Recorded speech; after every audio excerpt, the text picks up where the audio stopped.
Hello everyone. This is Professor Surbhi Jain from Sagar Institute of Research in Technology Pharmacy, Bhopal. And today I'm going to discuss on a very interesting topic that is SOP, which is abbreviated as a Standard Operating Procedure. So in the coming slides, we will discuss about these points. So first of all, we will start with the definition part, that is what is SOP.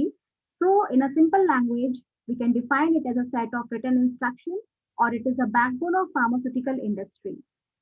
So, standard operating procedure is basically used to create a culture where quality objectives, that is, transparency in work, understanding, so these goals can be achieved by following these set of procedures. What are the reasons for making SOP?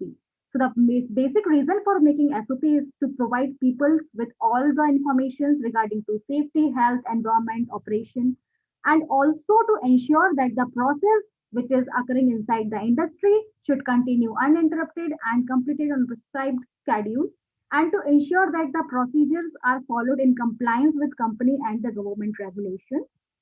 It is also used to provide training to staff and guidance for the staff.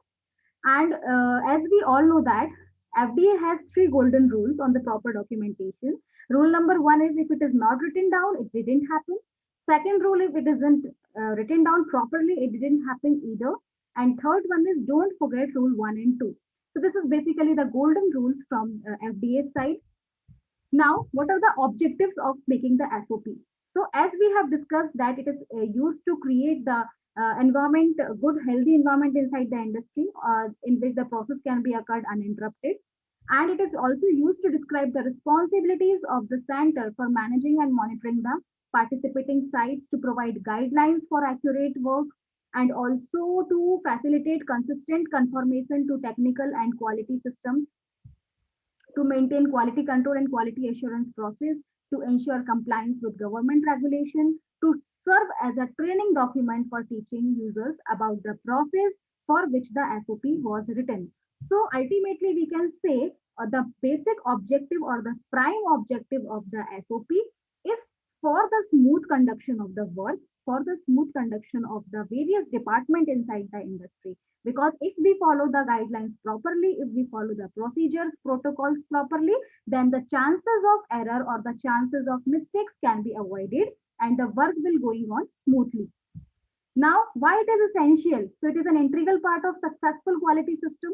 It is used for effectiveness of the work or efficacy of the work. It is a regulatory requirement and also to ensure that the product operations which are performing inside the industry should be consistently going on. And it also provide information to the persons to perform their job properly, and it is used to minimize variations and promote quality. It serves as a training document. So these are the repetition of those points which I have discussed earlier. Now, what are the SOP writing styles? So SOP can be written in a concise means very short, step by step, easy to read and follow format, and should be simple and short.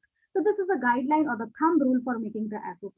जो information, the informations which we are going to put inside the SOP should not be complicated, and the active voice and the present verb sentence should be used. This is the main highlight point which I am repeating again. Active voice and present tense should be used.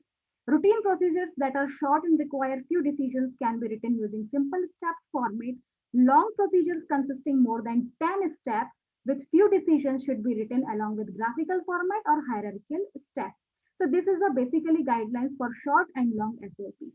Procedures that require many decisions should be written along with flowchart, and requirement for document identification control, accountability, traceability, responsibility must be included. Means every SOP should describe it should describe the heading, should describe the roles and responsibility, which department will be responsible for looking to this particular task, what is the procedure, and so on.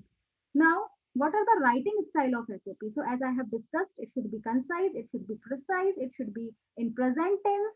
We have to keep the word short and go point to point from step to step, and we have to use a simple symbols to flag that is an exception and how to handle it. We have that I will tell you in further slides. Like here, you can see the example that highlight warning symbol we have used. So these symbols can alert the person that here is something warning instruction like. So we have to put such symbols also inside the SOP, depends upon the segment for which we are making the SOP. Okay. Then while writing SOP, what are the don'ts? Initially we have discussed the do's, now don'ts. What are the don'ts of writing the SOP? So introduce acronyms without explaining what it means. Do not use the word may if possible, as it implies that the user can do something under condition. Instead, be positive and tell them what to do. So we should avoid the word like it may be happen, if possible, then do this. We do not use this such type of terms. We always use active voice along with the present tense. Now, this is a format. This is a, if ideally we can see the SOP format inside the industry. So what does it include? It includes the company name, pagination, title, identification, review and approval. What are the purpose of SOP, purpose of making, what are the scope, what is the responsibility, procedures included inside the SOP. Okay, so this is the ideal format for making the SOP. Now, types of SOP. So, SOP may be written for any repetitive technical activity as well as administrative or functional programmatic procedure. So, basically, SOPs are of two types: technical SOPs and administrative or fundamental programmatic SOPs. Technical SOP generally stand for the SOPs for any equipment, for any instrument, for any procedure protocol. So that will come under the technical SOP. And if we are looking forward to the administrative SOP, so it usually includes the administrative tasks which are included inside any organization. So this is administrative SOP. Now, master SOP. So, master SOP, I will define in one term, that is the SOP of SOP is called as a master SOP. So, it should contain a time frame for revision of SOP. In addition to it, it provides the instructions, it provides the kind of information, structure, how you can make the SOP. So, that is called as the master SOP. Now SOP process. So first of all, this is a full diagram which shows how SOP prepared, how it will execute inside the organization. So first of all, we will prepare the SOP. Then the SOP will go for review and approval by the respective departments. Then what are the frequency of revisions and reviews?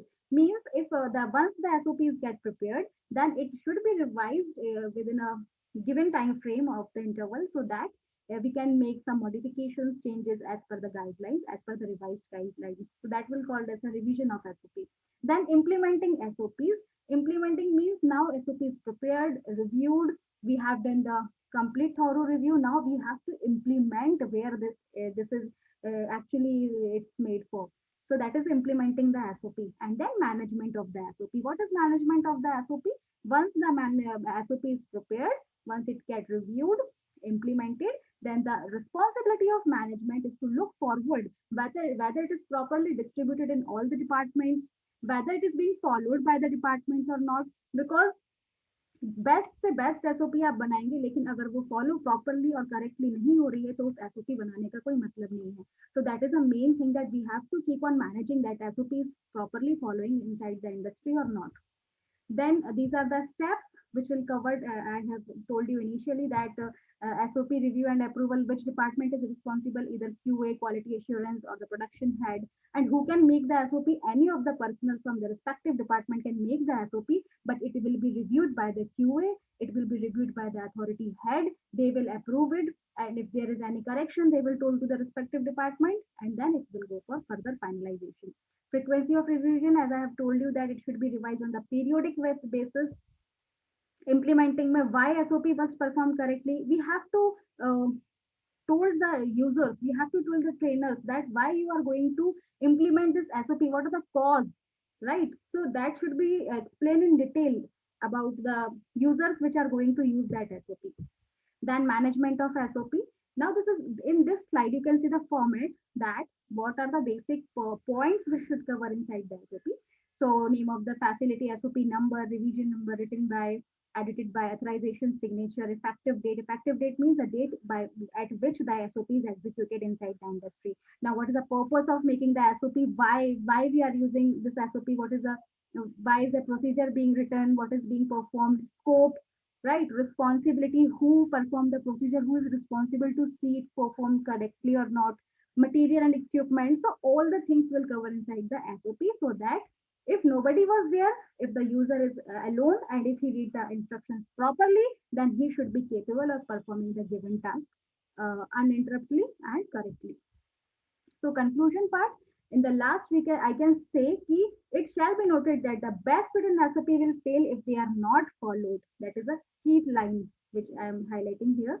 And SOP, it is a fundamental means of communication for all levels of the organization. It is not usually only for the operator level or for the analyst level, but every person should follow the SOP for whether it is technical SOP, whether it is administrative SOP or functional programmatic SOP, you have to follow it correctly and thoroughly. A good system forces employee to think through process and examine how procedure might affect product, personnel, production, and equipment. So that is all about the conclusion part of the SOP. Thank you for listening. Thank you.